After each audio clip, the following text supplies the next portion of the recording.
সম্মানিত দর্শক মণ্ডলী, দেখতে পাচ্ছেন চাঁদপুর ফরিদগঞ্জ উপজেলার নারিকেলতলার গরুর হাট। চলে আসুন সবচেয়ে কম দামি গরু পাবেন নারিকেলতলার হাট।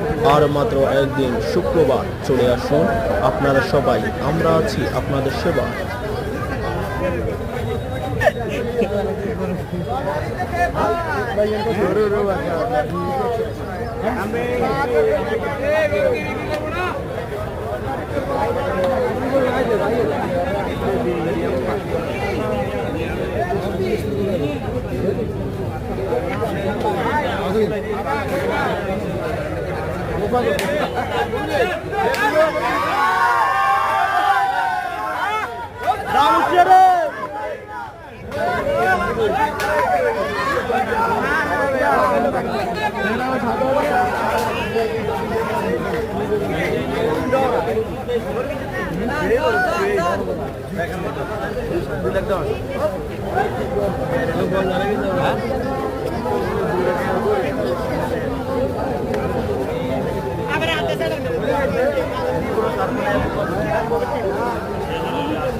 তোরা